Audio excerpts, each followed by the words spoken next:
Okay, so one of the most dangerous drills I often see people working on at the driving range is they come to the range and they're working on dropping the club inside, dropping the club. So they want the club, for people who don't know what that means, it means that when the club gets to the top, the club head works down that way, on line, and then down to the ball. Now, but what I often see people doing is they might practice it in the mirror when they're looking, but as soon as they turn their attention to the ball, they feel their hands dropping and the club actually gets steeper. And that causes all kinds of issues. I often see the shaft pitch steep from that position, and I often see them smothering the ball left or hitting nasty slices. It's actually probably one of the most dangerous drills that I see the average person taking on, and they often get the idea from watching YouTube videos or listening to other people. Okay, so, but I do have a couple of constructive drills that will help you do that.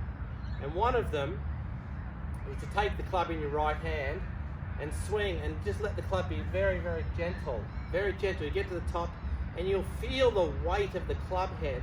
I often feel it really putting some stress or some balance, some weight on the back of my hand. And as I do that, you'll see how the club just trails, right? If I do it pointing at you, it starts to trail and create a bit of whip, right? So that's a really good drill to learn how to do it. It's not unlike if I was going to throw a ball, right? The other thing, as you do it with one hand, you'll start to get a sense of how my body gets involved, right? You're not going to just use your arm only. You start to get your body involved, so your body starts to rotate, the softness of the hand, and that's what causes all that lag, a little bit of lag, and that bit of the club laying down and dropping on the inside a little bit, all right? So that's a really good drill. If that feels too heavy in your hand, you can turn it up the other way and do exactly the same thing. One, do a few of them. Now, I can hear the club really whoosh, whoosh, right? So if you're doing this correctly, you'll feel and hear the speed of the shaft going through the air, and that means you're doing things correctly, okay?